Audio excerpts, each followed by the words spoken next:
सबत kindly share कर दो। हाँ तभी मैं कर रहा जी हूँ, मेरे रिकॉर्डिंग भी ऑन था। चलो okay fine fine fine let's continue. अब सबको स्क्रीन नज़र आ रही है या नहीं अभी तक? जी जी स्क्रीन नजर आ रही है ना। Okay okay thank you. अच्छा, अगर कोई पीछे से मुझे लग रहा था कि थोड़ी मैंने स्पीड ज़्यादा पकड़ ली थी, अगर कोई बात समझ नहीं आई तो वो भी आप एंड पे दोबारा पूछ लेना, नो इशू इन दैट। अच्छा, अब हमारे पास इफेक्ट्स ऑफ क्लाइमेट चेंज, ये जो मैंने आपको पहले अभी बताया है, इसकी कुछ पिक्चर्स हैं, मतलब ये हम कर चुके हैं। अब आपके पास आता है एटमॉस्फेयर कॉम्पोजिशन। अब ये जो टॉपिक है ये थोड़ा सा जोग्राफी के रिलेटेड आ जाता है, जोग्राफी के। ये जो टॉपिक है ये थोड़ा सा, अगर मैं इसकी डिटेल में जाऊँगा नहीं, वैसे बहुत ज़्यादा डिटेल में, लेकिन थोड़ी डिटेल में जाऊँगा, तो ये थोड़ा सा टॉपिक इसके लिहाज से थोड़ा सा डिफ़िकल्ट है as compare to the other topics, क्योंकि ये related to the exactly science है, और वो जब भी शुरू में किसी ने क्वेश्चन पूछा था तो वही चीज़ें उसमें आ जाती हैं। तो हम अभी डिफ़ाइन करते हैं कि एटमॉस्फेयर हमारा है मतलब क्या चीज़। तो एटमॉस्फेयर की जो कॉम्पोजिशन है हमारे पास, जिस तरह मैंने पहले भी बताया था, approximately 90% of the weight of the atmosphere is in the first 12 kilometre above the earth surface. Major gases in the atmosphere include nitrogen, सबको पता है 78%, ऑक्सीजन 21%, आर्गन 0.9%, कार्बन डाइऑक्साइड 0.03%। ये जो भी फिगर है ये आपने याद रखनी है, ये एंड पे काफ़ी कंट्रोवर्शियल होती जाएगी।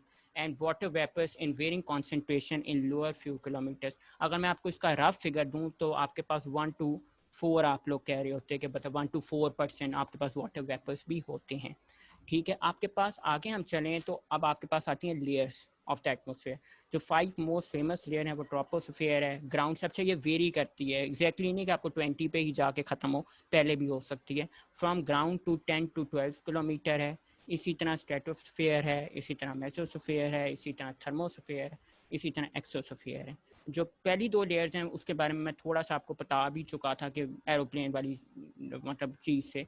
तो बकिया जो लेयर्स हैं वो मतलब बिल्कुल एक ज्योग्राफी के स्टूडेंट्स के लिए कंसर्न रखती हैं, हमारे लिए नहीं है, बस आपको पता हो इट्स ओके।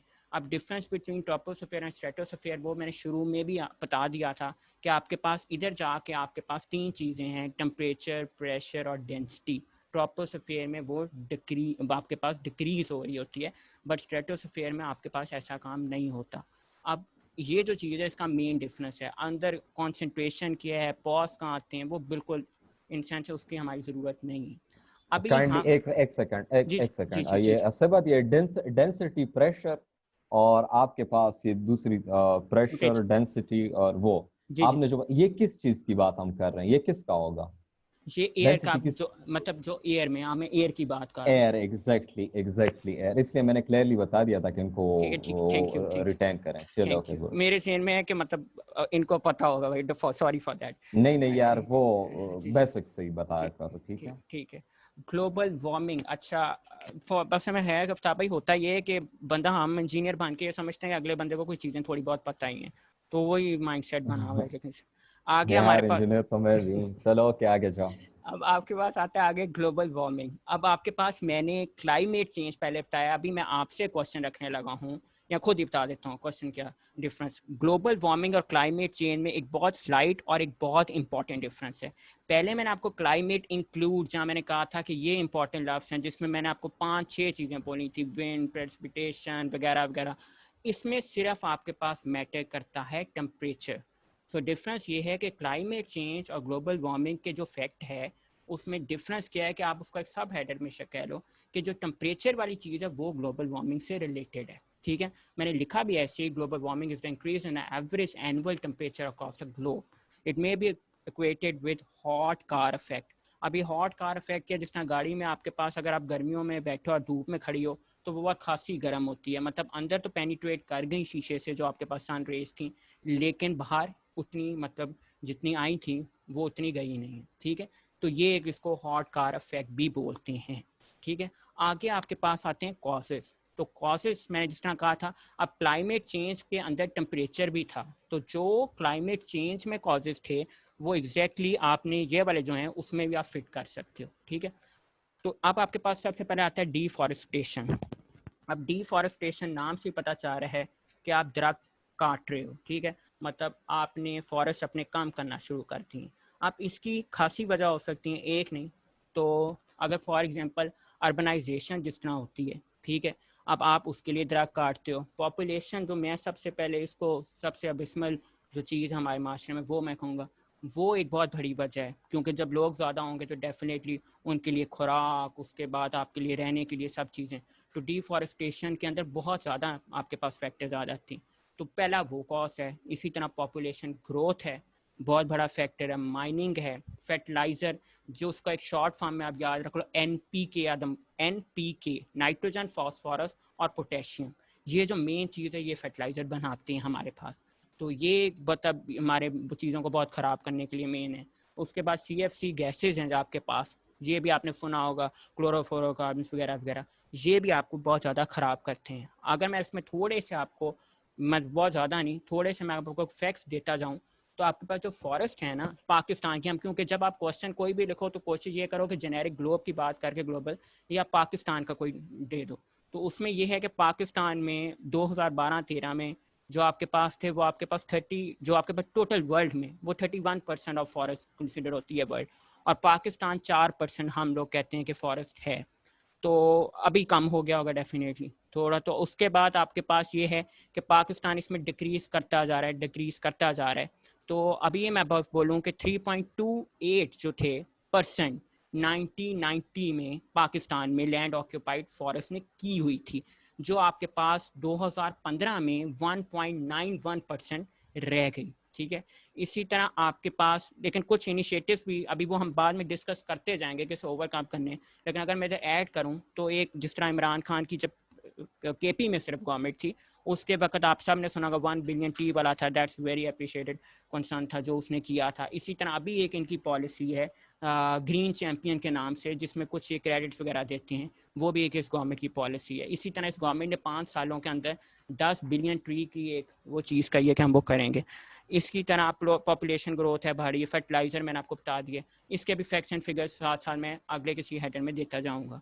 अब इसी तरह CFC भी भाड़े, जब हम इसका डिटेल में आगे आऊँगा तो मैं आपको सबके फिगर्स भी बताता जाऊँगा। आपके पास इसी तरह फैक्ट्स ऑफ ग्लोबल वार्मिंग है, पहले जो ओशन एस्टिफिकेशन पहले भी बात हो चुकी है, जो आफ्ताब भाई ने भी थोड़ा सा आप लोगों को क्लियर कर दिया था। इसी तरह वार्म समर्स हैं, ये वाला भी जो हेडर है ये भी आप लोगों ने खासी तौर पे याद रखना, ये भी आगे कंट्रोवर्शियल होगा।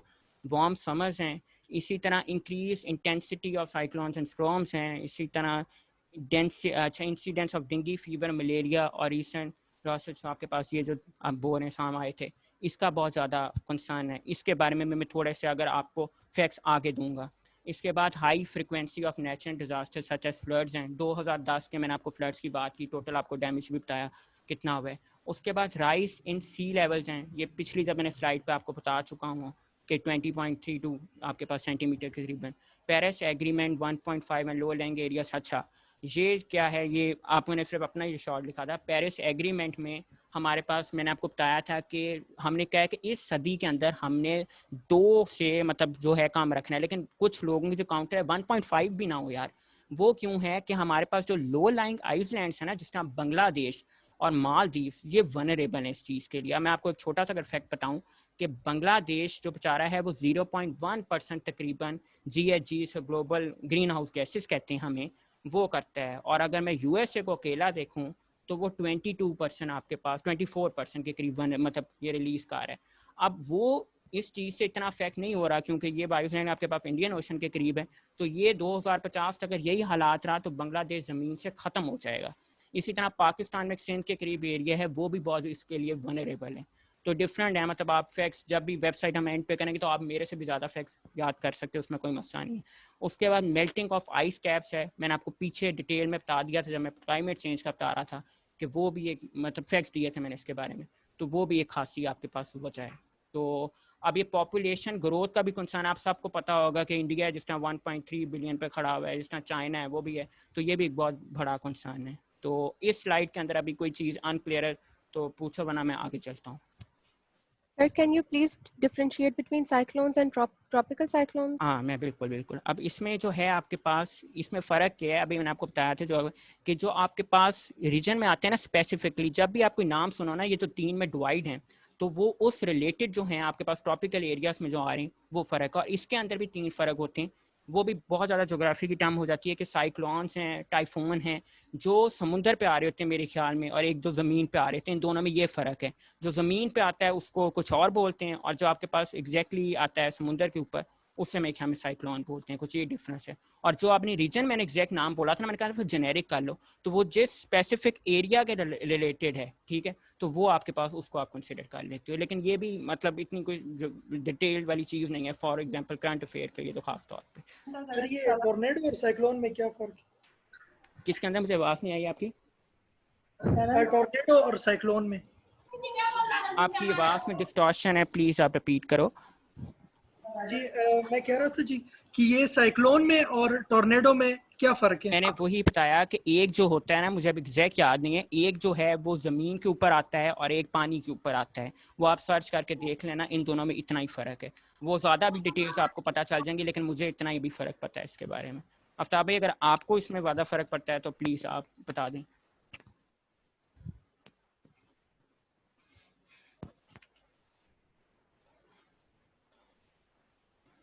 तो आगे मैं आपको, अगर जो अगला इफेक्ट है वो आपके पास आता है डिप्लीशन ऑफ ओजोन लेयर। तो ठीक है, अब ये जो ओजोन लेयर है, इसके बारे में आपने कुछ सालों पहले जब हम छोटे होते थे तो आपने काफ़ी सुना होगा कि यार ये ओजोन लेयर बहुत हो रही है, ये हो रही है, डिप्लीट हो रही है। लेकिन अब आप लोगों ने शायद इसके बारे में सुनना बंद कर दिया है, बहुत कम सुन रहे होंगे। तो वजह यह है कि इसका मसला तकरीबन सेटल डाउन हो गया है। तो इसके लिए काफ़ी आपके पास एग्रीमेंट भी बने, प्रोटोकॉल्स भी बने। अगर आपको याद हो 1987 में एक बहुत मशहूर है मॉन्टियर प्रोटोकॉल, आपके पास स्पेसिफिकली ओजोन के रिलेटेड था। तो आपके पास ओजोन लाए किधर करती है, एक अच्छा क्वेश्चन है, कोई पूछ सकता है। तो यहाँ मैं खुद ही बताता हूँ कि ओजोन जो आपके पास स्ट्रेटोस्फीयर बताया है कि नियर अबाउट 25 किलोमीटर आपके पास लाई करती है एटमोसफेयर के अंदर। और वो आपके पास क्या है कि आपके पास जो है, हम लोग अक्सर बात करते हैं यूवी रेडिएशन, क्योंकि अगर हमारे पास जो सन है ना, मतलब जो आ रही हैं शुआएं आती हैं जिसको सन लाइट आप बोल रहे हो, वो इलेक्ट्रोमैग्नेटिक स्पेक्ट्रम है। अब जिस बंदे ने अच्छी फिजिक्स पढ़ी है उसको डेफिनेटली पता होगा इलेक्ट्रोस्पेक्ट्रम है क्या। उसमें आपके पास 8 डिफरेंट वेवलेंथ की आपके पास जो होती हैं, वेव्स आपको कह लो, वो होती हैं। अब उसमें आपके पास जो सन से जो आ रही होती है ना, वो ज़्यादा, वो आपके पास या तो विजिबल में लाइक आ रही होती हैं या नियर इंफ्रारेड में आ रही होती हैं, और अल्ट्रा वायलेट में आ रही होती हैं। तो ये जो लेयर थी उसकी जो अल्ट्रा वायलेट वाली चीज़ को थी उसको रोक रही होती थी। तो ये कि वो स्किन के लिए डैमेजिंग और डिफरेंट उसके अफेक्ट्स थे। तो इस वजह से ओजोन लेयर हमारी ज़िंदगी में इंपॉर्टेंस रखती थी। तो वो आपके पास डिप्लीशन हो रही थी। तो ये एक लिखा हुआ पॉइंट।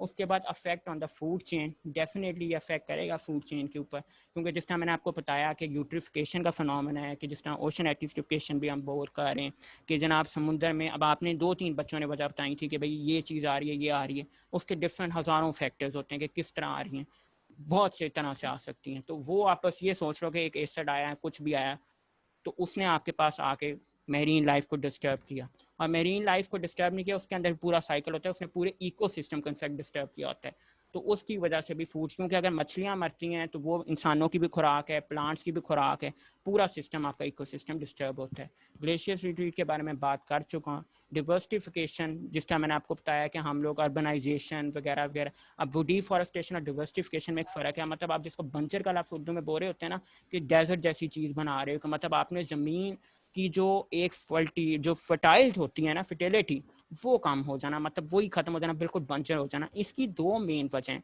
जिसको आप लोग सॉइल एरोजन, उसके बाद मतलब सॉइल डिग्रेडेशन बोलते हो। उसकी वजह क्या होती है? तो 2 मेन वजह आपके पास, एक वाटर लॉगिंग और एक आपके वाटर सैलिनिटी होता है। अब इसमें फ़र्क क्या है कि वाटर लॉगिंग आपके पास, अगर कोई डिटेल में पूछेगा तो मैं वो बता भी दूंगा कि जो ज़्यादा एक्सेसिव ऑफ पानी की वजह से हो रहा होता है, डेफिनेटली वो आपके पास लॉगिंग वाला फिनोमेना होता है। और जो सॉल्ट की डेपोजिशंस की वजह से हो रहा होता है, वो आपके पास दूसरा फिनोमेना सैलिनिटी वाला होता है। अब इसमें आपके पास डिफरेंट ये है कि मैं आपको छोटी सी एग्जांपल समझाने के लिए देता हूँ जो इधर रिक्वायर्ड है, कि मतलब जो वाटर सैलिनिटी है उसमें आपके पास फ़र्क क्या होता है कि जब पानी आपके पास वेपर्स बन के उड़ गया, तो वो सिर्फ वेपर्स उड़ते हैं, जो उसके पास नीचे सॉल्ट्स हैं वो तो वेपोरेट नहीं करते, तो वो ज़मीन पे रह गए। इसी तरह जो आप फर्टिलाइज़र ज़मीन में डाल रहे हो NPK, उसकी वजह से उसके बाद जब आप ज़मीन को 10 साल 15 साल करते रहोगे तो डेफिनेटली उसकी वजह से भी वो डिग्रेड हो रही है। तो ये चीज़ें, अगर पानी आपने ज़मीन में ज़्यादा डाल दी, जिस तरह हम लोग करते हैं। अब मैं आपको एक छोटा सा अगर इंटरेस्टिंग फैक्ट बताऊँ कि आप सिर्फ चीनी, जो शुगर केन आप कहते हो, उसमें आपने 1 किलो उगाने के लिए 1 kg जिसको आप कहते हो, वो 1500 से 3000 आपके पास जो आपको लीटर पानी चाहिए होता है। अब हमारे पास वाटर शॉर्टेज जो हम कहते हैं वाटर मिसमैनेजमेंट का कंसर्न ये है कि हम देखो क्रॉप्स कौन सी गुजारें, जितना आगे आपके पास शुगर हो गई, इसी तरह राइस हो गया, वो आपके पास 1200 to 1500 के करीब ले रहा होता है। तो ये वजह आपके पास लीटर्स, अब इतना ज़्यादा पानी मतलब आप लगा रहे हो तो उसकी वजह से भी सॉल्ट आ रहे हैं, और उसकी पानी जब ज़्यादा हो जाएगा तो वाटर कंटेंट है वो भी ज़मीन में ज़्यादा हो जाता है, तो उससे बाद वाटर लॉगिंग आती है। ठीक है, अब इसी तरह एसिड ज़मीन में आ जाए तो आपके पास एसिड रेन है, उससे भी हो सकती है। तो ये मैंने कुछ आपको फैक्टर्स बता दिए। इसके बाद increase in water borne diseases. ठीक है, आपके पास जब आप गंदा करी जा रहे हो पानी की कमी भी होगी तो भी आएंगी बीमारियाँ, और जब आप गंदा पानी का रहे तो डेफिनेटली बहुत आएंगी। इस तरह आप लोगों ने थर पार्कर और ये जैसे आपने हज़ारों रिपोर्टें भरी पड़ी हैं, तो बलूचिस्तान के कुछ एरियाज़ हैं तो वहाँ आपके पास ये बहुत ज़्यादा हैं। ठीक है, अब आपको अगर ये फैक्ट शायद पता होगा ही डेफिनेटली कि आपके पास बलूचिस्तान में पूरे साउथ एशिया में मोटेलिटी रेट जो है चाइल्ड वाला वो सबसे ज़्यादा कंसिडर होता है। अगर ये जो वेबसाइट थी इसका मुझे याद नहीं है, मैंने कहीं से पढ़ा था ये कौन सी वेबसाइट है। इसी तरह वाटर स्ट्रेस है, अब आपके पास वाटर स्ट्रेस मैं अभी मैं मिसाल दे रहा था, अब ये है कि वाटर स्ट्रेस भी डेफिनेटली आपके पास इसके वाटर स्ट्रेस के भी इशू आ सकते हैं। उसके लिए एक इशू नहीं, हर चीज़ ये भी क्लाइमेट के रिलेटेड है, मतलब डिफरेंट एडमिनिस्ट्रेशन इशू भी हो सकते हैं, मिसमैनेजमेंट में हो सकती है, तो डिफरेंट आ सकते हैं। Decrease in flora and fauna, अब ये जो चीज़ है ये भी बहुत ज़्यादा मैटर करती है, मतलब ये जो प्लांट्स वगैरह हैं। अब पाकिस्तान ये हर चीज़ के ऊपर, पाकिस्तान में अगर कोई मेरे से क्वेश्चन भी पूछे कि सर हम लोग ये क्यों नहीं मतलब इसको बचा रहे, तो हर जो मैंने अभी आपको लफ्ज़ बोला है ना, इसके ऊपर एक आपके पास या तो डिपार्टमेंट अगर नहीं भी है ना तो 100, 200, 10, 15 रिपोर्ट ज़रूर आ चुकी होंगी, या पूरा आपके पास एक एक्ट होगा।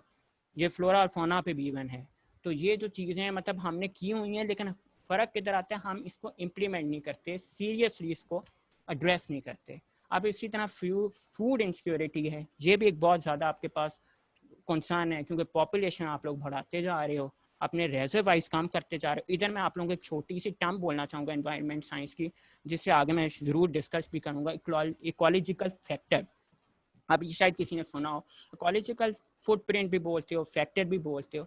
वो क्या है कि मतलब मैं ऐसे मिसाल देता हूँ, ऐसे है कि सीसॉ समझ लो दुनिया का, कि मतलब एक बोलते हैं हम बायो कैपेसिटी और एक आप बोलते हो इकोलॉजिकल फैक्टर या फुटप्रिंट। अब ये क्या है कि जो ज़मीन या पूरी नेचुरल रिसोर्सेज हैं वो जो आपके लिए पैदा कर सकती हैं ना, उसे आप बोलते हैं बायो कैपेसिटी, और जो इंसान की डिमांड है ना उसे आप लोग इकोलॉजिकल फुटप्रिंट बोलते हो। अब अगर आपके पास ये फुटप्रिंट ज़्यादा चला गया और बायो कैपेसिटी कम हो गई, तो सिस्टम आपके पास, जिसका हम सिस्टम है, इससे बोलो कि पूरी दुनिया को आप सिस्टम समझ लो, आपका सिस्टम है वो अनसस्टेनेबल हो जाएगा।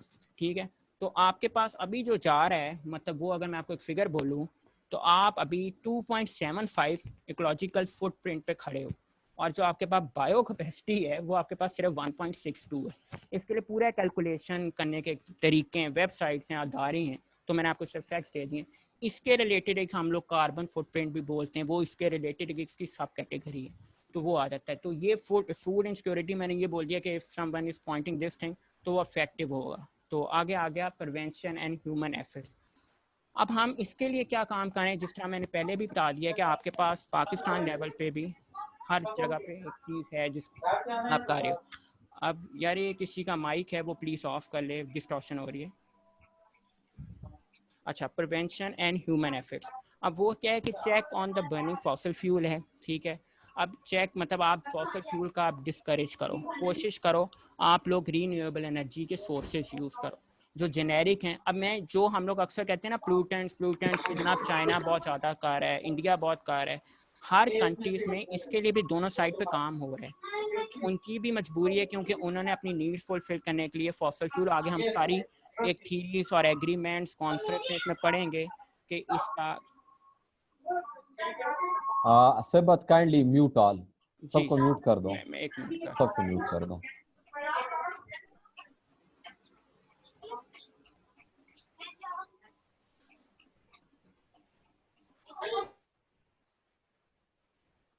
ठीक है।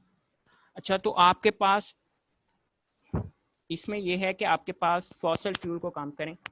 अब आपके पास इसके लिए रीन्यूएबल सोर्सेज को यूज़ किया जाए, डिफरेंट है आपके पास, हाइड्रो है, इसी तरह आपके पास डिफरेंट, आपने सब ने सुना होगा जियोथर्मल है, विंड है, सोलर बहुत फेमस है, तो ये चीज़ें आप डिफरेंट उसको डिस्करेज कर सकते हो। इसी तरह आपके पास जो है व्हीकल्स हैं। अब मैं अगर आपको एक छोटा सा फैक्ट दूं कि जिस तरह नॉर्वे में बहुत सी टेस्ला की गाड़ियां चाह रही हैं, उन्होंने कहा 2020 तक हम बिल्कुल इसको डिस्करेज कर देंगे। इसी तरह आप लोग जो जिस तरह मेट्रोज हम बोलते हैं, ये मतलब आप लोकल ट्रांसपोर्ट का यूज़ करो इसको डिस्करेज करने के लिए। हर कंट्रीज कुछ ना कुछ कर रही है। तो इसी तरह आप आते हैं डिस्करेज डिफॉरेस्टेशन। अभी मैंने आपको ऊपर बहुत डिटेल में बताया था कि डिफॉरेस्टेशन हम कर रहे हैं तो ये कम होनी चाहिए। अवेयरनेस और इंटरनेशनल एंड नेशनल फोरम, हाँ ये बहुत ज़रूरी है कि अवेयरनेस हम फैलाते जाएं। मतलब अब ये है कि हर बंदे को फ्रॉम प्राइमरी लेवल टू आपके पास मास्टर्स लेवल तक एक पता हो। ये तो हम अपने लोकली या नेशनल लेवल पे काम कर सकते हैं। इंटरनेशनल पे जिस टाइम इमरान खान की यूएन की स्पीच थी उसमें एक पॉइंट था दैट वाज क्वाइट ऑसम के अच्छा उसने किया।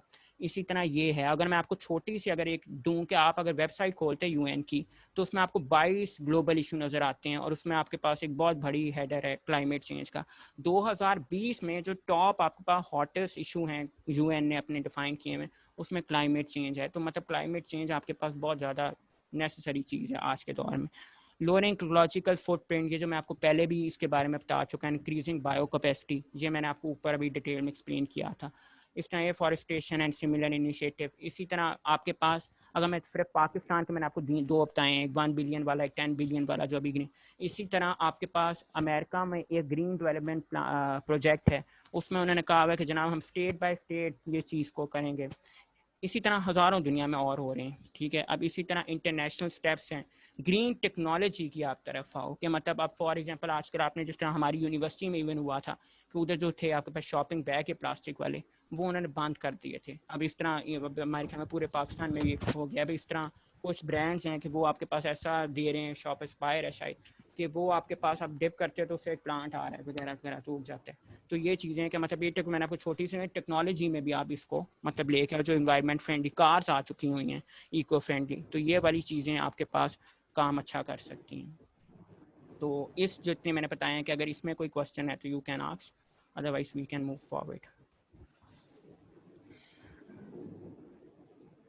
ठीक है, आगे मैं फिर चलता हूँ। अब मैंने जो आपके पास बोला था उसको एक मैंने फिगर के पर शो कर दिया, how we know we are causing global warming. तो ये ग्राफिकली भी इंसान को कुछ चीज़ें याद रह जाती हैं, तो आप देख सकते हो कि इसमें क्या क्या है। इसी तरह अब ये जिस तरह ये अभी आपको कुछ चीज़ें नज़र आ रही हैं इंटरेस्टिंग किस्म की। तो अब ये जिस तरह थर्ड पिक्चर है, ये मतलब अभी अगर अक्सर लोग पूछने लग जाते हैं कि एनवायरनमेंट, अब इसमें अभी देखो जिस तरह सिंध में अभी आजकल हुआ है, पूरे पाकिस्तान में मैं सिंध का अकेला नाम ले लूँ, अब उसमें भी है, उसमें भी अब वही चीज़ें हैं कि हमारे पास चीज़ें हैं लेकिन हम लोग उसको इम्प्लीमेंट नहीं करते। और वो किसी एक गवर्नमेंट का कसूर नहीं है, वो आपके पास शुरू पॉलिसीज़ और बहुत सी चीज़ों के फैक्टर पे है। तो एक सिर्फ गवर्नमेंट को देना वो मेरे ख्याल में इफेक्टिव आंसर नहीं होगा हमारे पास। If global warming continues, then that is a very awesome. 1/3 of the animal species will become extinct by 250. Many glaciers will disappear by 230. और ये आप पढ़ सकते हो आगे। इसी तरह व्हाट इज ग्लोबल डिमिंग। अच्छा, ये बहुत एक ईजी कॉन्सेप्ट है। अच्छा, अब याद रखो किसी भी चीज़ की दुनिया में कोई भी उसकी एक्सट्रीम्स बुरी होती हैं।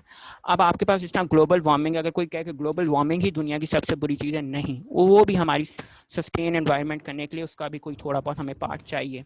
अब इसी तरह ग्लोबल डिमिंग सिबत काइंडली यार काइंडली वो नमाज का टाइम थोड़ी ब्रेक ले लेते हैं, फिर ग्लोबल डिमिंग से स्टार्ट कर लेते हैं। For sure no problem. ठीक है, अभी 20 ये क्या है 20 मिनट्स की ब्रेक ले लेते हैं, फिर कंटिन्यू कर लेते हैं। ठीक है, okay thank you. Okay sir, okay, अल्लाह हाफ़िज़।